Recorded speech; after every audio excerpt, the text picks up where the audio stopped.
अब drugs free अभियान चलाया जा रहा है ताकि जो हमारे युवा हैं वो नशे के गर्त में ना जाए, जिसके लिए लगातार ये अभियान चलाया जा रहा है। और इस बीच पुलिस का जो ये अभियान है वो लगातार फलता फूलता हुआ नजर आ रहा है, जिसमें अब एक बड़ी कामयाबी और बड़ी सफलता भी हासिल हुई है, जहां पर 4600 से ज्यादा इंजेक्शन बरामद हुए हैं। जी हां, नशीले इंजेक्शन की बरामदगी हुई है और ये जो अभियान है वो लगातार जारी है ताकि देश के जो युवा है वो गलत रास्ते पर ना भटके, नशे की गर्त में वो ना भटके, जिसके लिए लगातार ड्रग्स फ्री देवभूमि अभियान चलाया जा रहा है। मुख्यमंत्री पुष्कर सिंह धामी के पहल पर देखिए ये एक अच्छी पहल बताई जा रही है, जो कि उत्तराखंड के युवाओं को नशे के गर्त में ना ढकेला जाए और खुद वो ना जाए, इसके लिए लगातार अभियान जोरों शोरों से चलाया जा रहा है।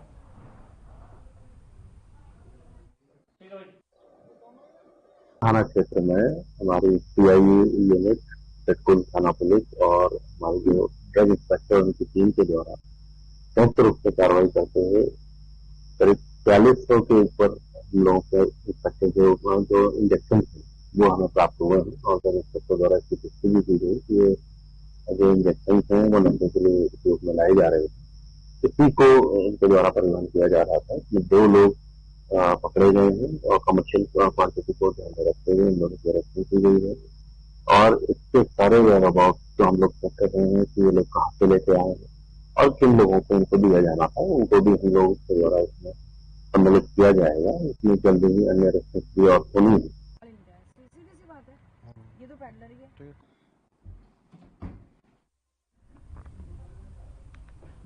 और उत्तराखंड में निकाय चुनाव की रणभेड़ी बच चुकी है, जिसके तहत ओबीसी आरक्षण के अध्यादेश को मंजूरी मिलने के बाद सरकार ने आरक्षण की नियमावली तय कर दी है, जिसे लेकर शहरी विकास विभाग ने अधिसूचना जारी कर नगर निगम, नगरपालिका और नगर पंचायत के अध्यक्ष पद पर आरक्षण की स्थिति को लगभग साफ कर दिया है। हालांकि अंतिम सूची जारी होने से पहले 1 हफ्ते का समय आपत्ति के लिए तय किया गया है, जहां पर आरक्षण पर तीखी प्रतिक्रिया सामने आने लगी है, जिससे कि विकासनगर विधायक मुन्ना चौहान की भी प्रतिक्रिया सामने आई है।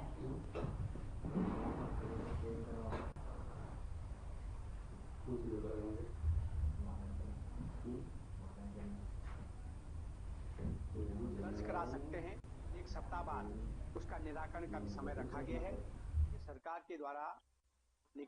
सरकार के द्वारा निकाय चुनाव को लेकर के जो आरक्षण की का चार्ट जारी किया गया है वो विधि सम्मत और एक्ट के तहत ही उसको जारी किया गया है।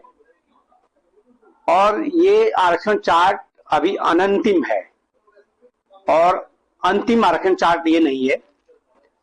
1 सप्ताह का समय इसमें आपत्ति के लिए दिया गया है और कहीं पर किसी प्रकार की किसी को कोई आपत्ति है तो वो अपने दर्ज करा सकते हैं और 1 सप्ताह बाद उसका निराकरण का भी समय रखा गया है। देखिए, सरकार के द्वारा निकाय चुनाव को लेकर के जो आरक्षण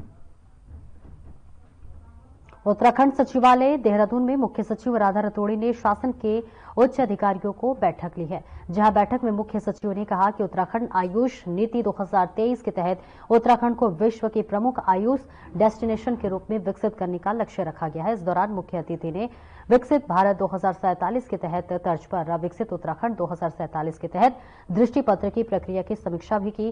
साथ ही उन्होंने बेहतर संभावनाओं आने वाले क्षेत्रीय ग्रोथ के इंजन के रूप में चिन्हित करने के लिए निर्देश दे दिए, ताकि सभी विभागों को समयबद्ध तरीके से इसके लिए एक्शन प्लान बनाने को कहा।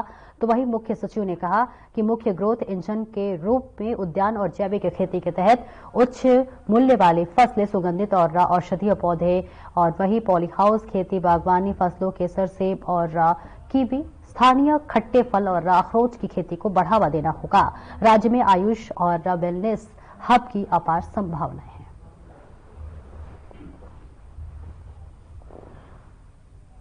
तो देखिए तस्वीर आपको दिखा रहे हैं जहां पर राधा रतोड़ी ने महत्वपूर्ण बैठक ली है और इस बैठक में देखिए तमाम उनके साथ और भी नेता मौजूद थे, जहां पर तमाम दिशा निर्देश देते हुए नजर आ रही हैं। उच्च अधिकारियों के साथ ये महत्वपूर्ण बैठक है, जहां खुद राधा रतोड़ी इसका अध्यक्ष करते हुए नजर आ रही हैं और भाई आयुष और वेलनेस हब की संभावना है, जहां पर तमाम फलों के उत्पादन को लेकर भी बातचीत चल रही है। तो देखिए, इसकी अध्यक्षता खुद राधा रतौड़ी करते हुए नजर आ रही है, जहां आयुष और वेलनेस हब की देखिए लगातार संभावनाएं बढ़ाने की भी बात की जा रही है, जहां उच्च अधिकारियों के साथ राधा रतौड़ी बैठक करते हुए नजर आ रही है, जिसमें तमाम दिशा निर्देश देते हुए राधा रतौड़ी नजर आए, जिसकी खुद अध्यक्षता करते हुए नजर आ रही है। तस्वीरें आपको दिखा रहे हैं, जहां पर देखिए तमाम फलों का भी जिक्र हमने किया, जहां पर केवी समेत कई ऐसे जो फल है, खट्टे फल है, अखरोट के पेड़ को भी लगाने के लिए भी देखिए यहां पर कवायद की जा रही है, जहां पर एक मजबूत हब बनाने की संभावना जो है उस पर जोर दिया जा रहा है, जिसके लिए एक महत्वपूर्ण बैठक राधा रतौड़ी के जरिए किया गया है। उच्च अधिकारियों के साथ ये बैठक हुई है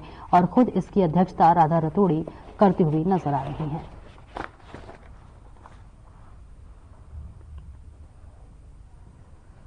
और खबर रामनगर से है, जहां पर निकाय चुनाव की सरगर्मियां तेज हो गई हैं। कांग्रेस कार्यालय में बैठक के दौरान रणजीत सिंह रावत का बड़ा बयान सामने आया है। उन्होंने साफ शब्दों में सरकार पर निशाना साधते हुए कहा है कि केदारनाथ उपचुनाव में भारतीय जनता पार्टी ने अपनी पूरी ताकत झोंक दी थी, लेकिन फिर भी कांग्रेस ने कड़ी टक्कर दी। बता दें कि निकाय चुनाव में लगभग 120 से ज्यादा सीटों पर चुनाव हो रहे हैं और सरकार की ताकत बढ़ेगी, लेकिन हमारी जीत निश्चित है। तो वहीं रणजीत सिंह रावत यही नहीं रुके, उन्होंने सरकारी मशीनरी पर भी गंभीर आरोप लगाए और स्पष्ट चेतावनी दी कि उनका कहना है कि सत्ता बदलती है और हर किसी का हिसाब होना तय है।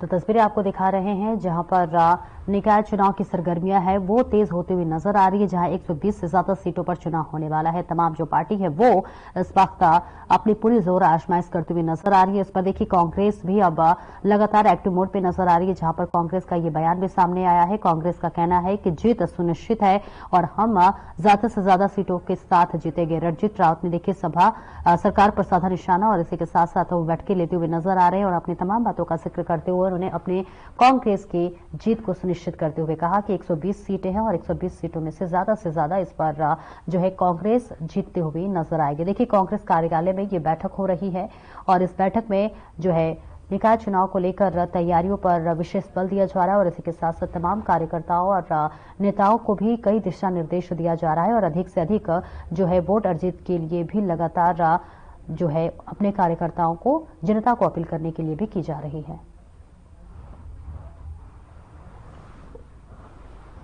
कहना चाहता हूँ, चुनाव में उत्तराखंड में एक सीट पर चुनाव हुआ केदारनाथ में, पूरी सरकार ने अपनी शक्ति लगा दी, फिर भी कांग्रेस का वहाँ 8,000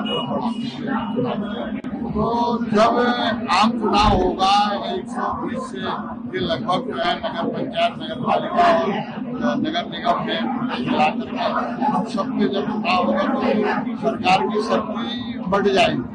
तो एक जगह लग रही थी वो 120 जगह लगेगी, तो वहाँ आगे उनके बात जिन लोगों का भरोसा नहीं होता वो लठ्ठी तंत्र का सहारा लेते हैं।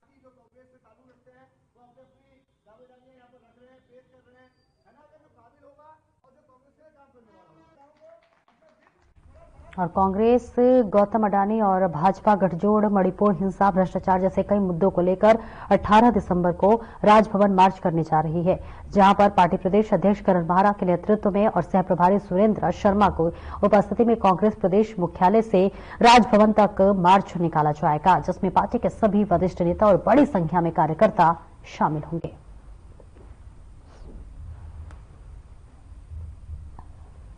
रेटों में दिखाया गया जिससे बिजली महंगी हो।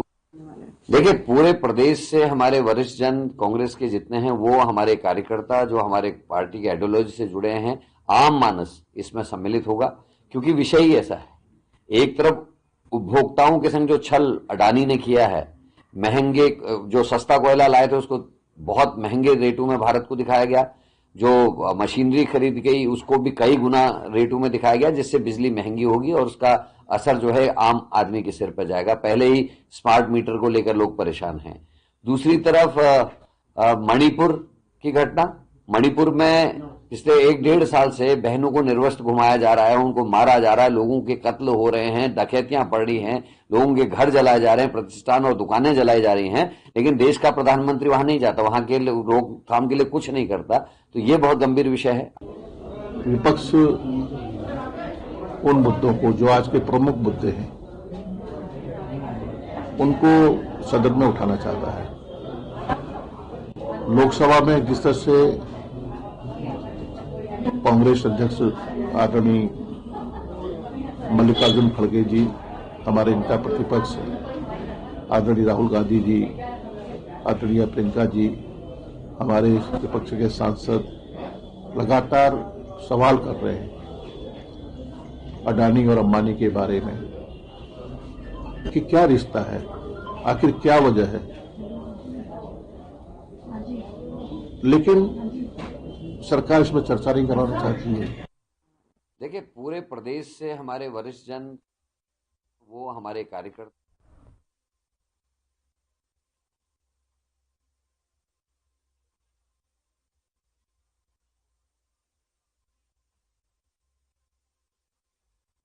मंगलौर विधायक काजी निजामुद्दीन के अथक प्रयासों के बाद मंगलौर के इंटर कॉलेज के लिए भूमि का इंतजाम होने की खुशी में मंगलौर के कॉलेज प्रबंधन ने उनका जमकर स्वागत किया है। इस मौके पर खंड शिक्षा अधिकारी मेराज खान सहित कॉलेज प्रबंधन मौजूद रहा। काजी निजामुद्दीन ने कहा कि बहुत कम समय में उन्होंने मंगलौर के विकास कार्यों को तेजी से आगे बढ़ाने का काम किया है और इसी कड़ी में उन्होंने GIC कॉलेज की बिल्डिंग के लिए जमीन उपलब्ध कराने का काम किया है, जिससे कि अब जल्द ही ये कॉलेज बनकर तैयार हो जाएगा।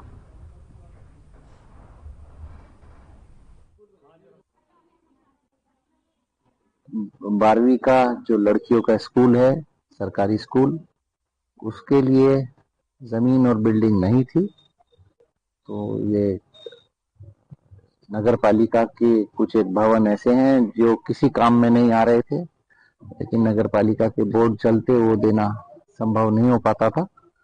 अब वो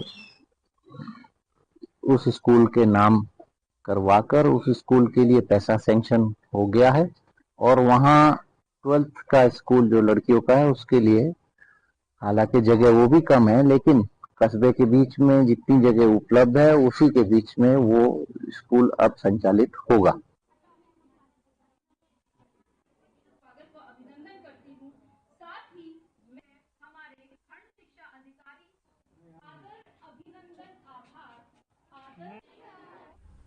और वहीं देहरादून के चमन विहार में कांग्रेस नेता और प्रॉपर्टी डीलर राजू जैन के घर में ईडी ने छापा मारा है। तो वहीं आपको बता दें, करीब 18 गाड़ियों में ईडी और CISF की टीम राजू जैन के घर पहुंची। मंगलवार सुबह करीब 4 बजे से राजू जैन के घर पर ईडी की कार्रवाई चल रही है। बताया जा रहा है कि कार्रवाई के दौरान करोड़ों की जमीन के दस्तावेज और कुछ नकदी भी बरामद हुए हैं। राजू जैन पूर्व CM हरीश रावत के करीबी रहे हैं। जानकारी के मुताबिक राजू जैन पर करोड़ों के धन शोधन का मामला भी सामने आया है। तो देखिए, देहरादून से खबर बता रहे हैं, कांग्रेस नेता के घर पर देखिए ईडी की छापेमारी हुई है। कई अधिकारी राजू के घर पहुंचे हुए हैं। हरीश रावत के करीबी बताए जा रहे हैं राजू जैन, जिनके घर पे ईडी की छापेमारी की गई और इसी के साथ साथ करोड़ों के जमीन के कागजात भी बरामद किए गए हैं और इसी के साथ साथ कुछ नकदी भी जो है ईडी के छापेमारी के दौरान बरामद किए गए हैं और इसी के साथ साथ तमाम मुद्दों का भी जिक्र किया जा रहा है। और आगे भी देखिए इनके लिए जो मुसीबत है वो खड़ी होती हुई नजर आ रही है। और इसी के साथ साथ आपको बताते चले कि ये बड़ी कार्रवाई ईडी की मानी जा रही है, जहां पर हरीश रावत के करीबी बताए जा रहे राजू जैन के घर पर ईडी ने छापेमारी की और ये छापेमारी सुबह 4 बजे से ही की जा रही है, जिसमें ईडी को तमाम ऐसे दस्तावेज सामने आए हैं जो कि अपने आप में बेहद गंभीर सवाल खड़े कर रहे हैं। और अब ईडी जो है तमाम चीजों की बरामदगी करते हुए सवाल भी उठाती हुई नजर आ रही है। हरिद्वार के जिलाधिकारी कमिंद्र राज सिंह मंगलौर CNC हॉस्पिटल का औचक निरीक्षण करने पहुंच गए, जहां पर डीएम ने अस्पताल की OPD, ऑपरेशन थिएटर, कर्मचारी की उपस्थिति और साफ सफाई की व्यवस्था का निरीक्षण किया। अधिकारियों को सफाई व्यवस्था और दुरुस्त मिली, जिसके बाद वही जिलाधिकारी ने अस्पताल में आए मरीजों से भी बातचीत की। वही मरीजों ने भी सुविधा ठीक मिलने की बात कही।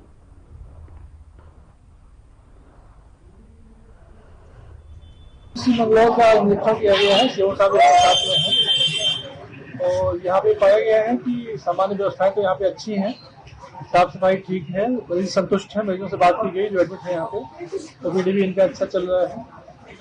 इलेक्ट्रॉनिक पर्चे बना रहे हैं ये लोग। एक दो कमियां भी पाई गई हैं, जैसे इनके यहाँ कुत्ता काटने का इंजेक्शन नहीं है इनके पास में, तो जनता दो शिकायत भी की है कि 2-3 दिन से यहाँ पे खत्म हो गया है, तो निर्देशित किया गया तत्काल इसका इंतजाम कराया जाए, कल तक आ जाएगा यहाँ पे।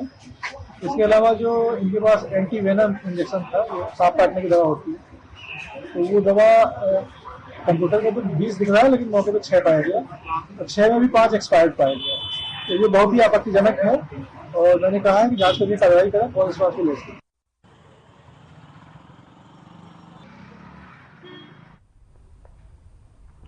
वहीं देहरादून के सुभाष रोड स्थित lord Venkateshwar Rao waiting point में गोकुल संस्था के वार्षिक समारोह का आयोजन किया गया। कार्यक्रम में बतौर मुख्य अतिथि तुलाज ग्रुप देहरादून के अध्यक्ष सुनील कुमार जैन ने शिरकत की। इस दौरान उन्होंने दीप प्रज्वलित कर कार्यक्रम का शुभारंभ किया। कार्यक्रम में दिव्यांगजनों को कृत्रिम अंग उपकरण और सिलाई मशीन का वितरण किया गया। वहीं गोकुल संस्था के सचिव मधु मैखुरी ने बताया कि संस्था की ओर से हर साल दिव्यांगजनों के कल्याण के लिए कार्यक्रम का आयोजन किया जाता है।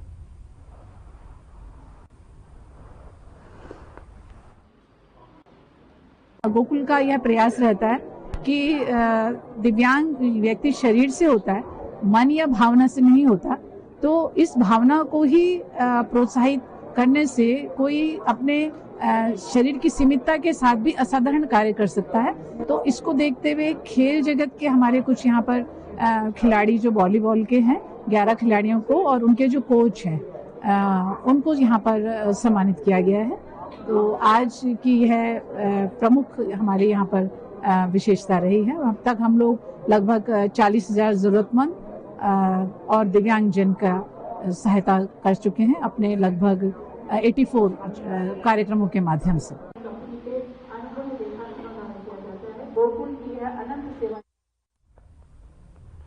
बद्रीनाथ राष्ट्रीय राजमार्ग पर नंदप्रयाग से भूस्खलन का भारी मलबा अभी हाईवे पर पड़ा है। यहां पर 4 महीनों से किसी तरह से वन वे यातायात की अस्थायी व्यवस्था से काम चल रहा है, जिसमें कि तीर्थयात्रियों, पर्यटकों के साथ स्थानीय लोगों को यहां पर हर रोज भारी मुश्किलों का सामना करना पड़ रहा है।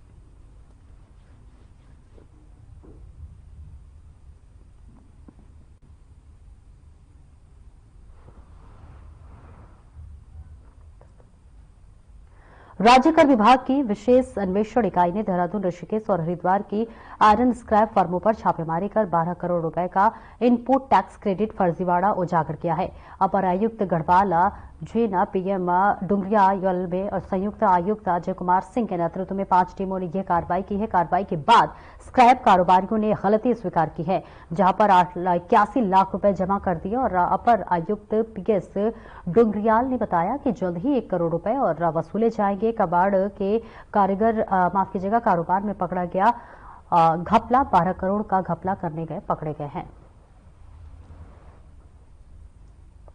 हाँ, इसमें हमारी टीमों द्वारा जो है कि 5 फर्मों की जांच की गई थी, जो देहरादून, ऋषिकेश और हरिद्वार। और इसमें ऋषिकेश की एक टीम जो हरिद्वार में की गई थी, उसकी फर्म का था, जिसमें से मुख्यतः Arhan traders, Hindustan traders, Siddhwali builders और एसके स्टील की जांच की गई थी। इनके द्वारा विशेषकर किया गया फर्जी फेक बिलें जारी की जा रही थी और 12 करोड़ के आसपास आईटीसी इवेजन इनके द्वारा किया गया था। जांच के समय में हमारे अधिकारियों के द्वारा 70 लाख के आसपास जमा भी कराया गया है और इसकी विस्तृत जांच बियंसा इकाई देहरादून द्वारा की जा रही है।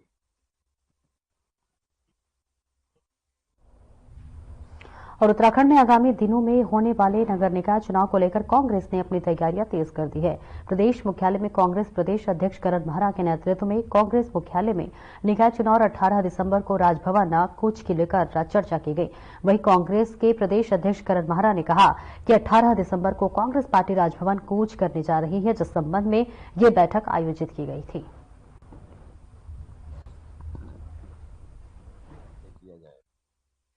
पंचायत चुनाव को लेकर हमारी तैयारियां चल रही हैं, लेकिन पहले सरकार की प्राथमिकता नगर निकाय के चुनावों को संपन्न कराना है, उसकी नगर निकाय जो नगर विकास विभाग है उसके द्वारा अपनी तैयारियां की जा रही हैं। जहां तक पंचायती राज के त्रिस्तरीय चुनाव का संबंध है, आज हमारी निर्वाचन आयोग के साथ बैठक है, उसमें जो आगे की कार्रवाई है उसके बारे में निर्णय किया जाएगा। पंचायत चुनाव को लेकर हमारी तैयारियां चल रही हैं। मुख्यमंत्री पुष्कर सिंह धामी ने मंगलवार को मुख्यमंत्री आवास में गृह विभाग के अधीन 6 फॉरेंसिक लैब वाहनों का फ्लैग ऑफ किया।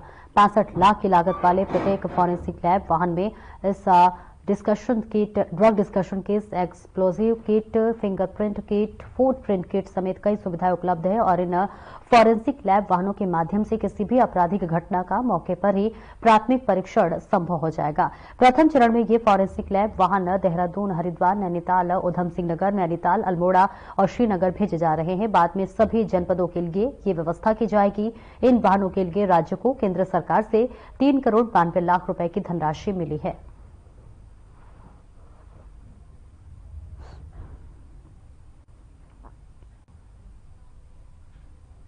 गढ़वाल रेंज के आईजी राजू स्वरूप ने पुलिस अधिकारियों को अपराध नियंत्रण, कानून व्यवस्था और यातायात प्रबंधन पर सतर्क रहने के लिए निर्देश दिए हैं। वहीं आईजी राजू स्वरूप ने ड्रग्स के खिलाफ चलाए जा रहे अभियानों को और प्रभावी बनाने के निर्देश दिए हैं। ड्रग्स के मामले में शामिल लोगों पर सख्त कार्रवाई करते हुए उनकी संपत्ति जब्त की जाए।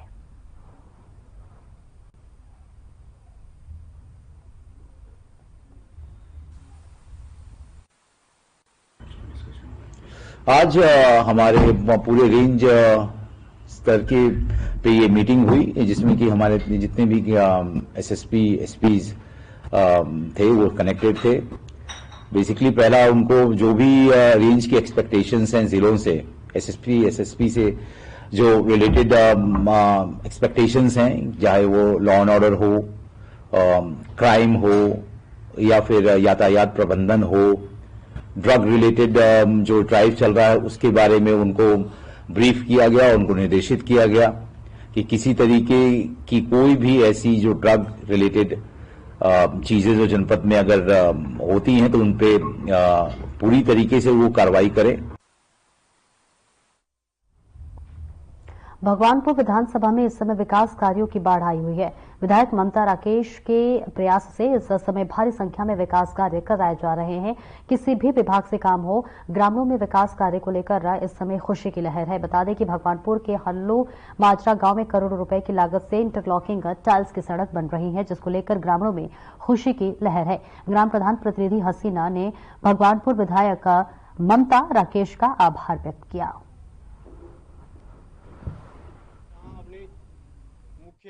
जी का धन्यवाद करना चाहता हूं इनके प्रयासों से और हमारे ग्राम प्रधान के प्रयासों से। जितनी भी सड़कें हैं, नाली हैं, सभी का काम किया जा रहा है और अच्छा कार्य है, जनता के हित में कार्य है और जनता के लिए ही कार्य होगा। जो भरोसा हमारे पे जताया था, माननीय विधायक जी को हमने प्रस्ताव दिए, माननीय विधायक जी ने इसमें प्रयास किया और आज ये योजनाएं सफल कराई।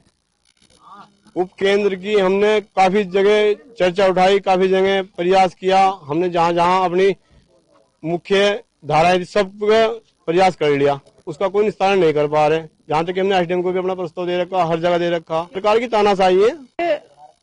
जिन जिन गांव में हमारे विधानसभा में जहां जहां की सड़कों की स्थिति खराब थी, उन गांव को प्रमुखता से सड़कों का काम किया जा रहा है। इसी क्रम में आज हल्लू मजरा गाँव में हमने लगभग 1.5 किलोमीटर लंबी सड़क का आज यहाँ शिलान्यास किया जा रहा है।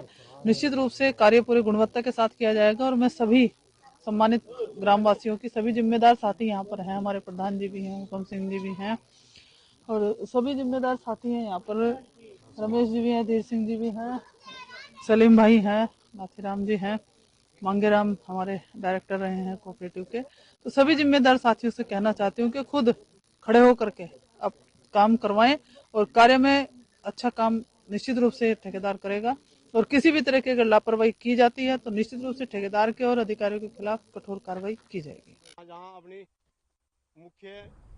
निकाय चुनाव आरक्षण सूची आते ही चुनाव लड़ने के लिए इच्छुक नेता अपनी अपनी दावेदारी टिकट पाने के लिए करने की तैयारी में लग चुके हैं। वहीं आपको बता दें, गवानपुर से कांग्रेस नेता सत्येंद्र शर्मा ने पत्रकारों से बातचीत करते हुए बताया कि जो कांग्रेस पार्टी से टिकट की मांग कर रहे हैं, पार्टी हाईकमान का आदेश जो भी हुआ है वो मंजूर होगा। उन्होंने कहा कि अगर उन्हें चुनाव लड़ने का मौका मिला तो वो कूड़ा सफाई, शौचालय और पानी जैसे मूलभूत सुविधाओं के लिए कार्य करना प्राथमिकता रहेगी।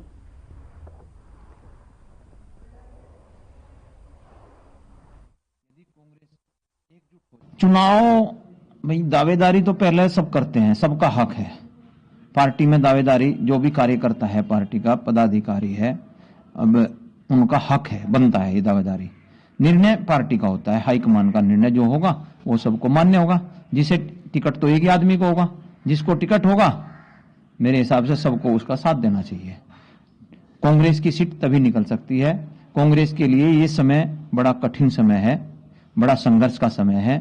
यदि कांग्रेस एकजुट हो जाए तो संघर्ष को आसान कर लिया जाएगा, जीत को आसान कर लिया जाएगा। चुनाव दावेदारी तो पहले सब करते हैं, सबका हक है। फिलहाल इस बुलेटिन में इतना ही। दीजिए इजाजत। नमस्कार।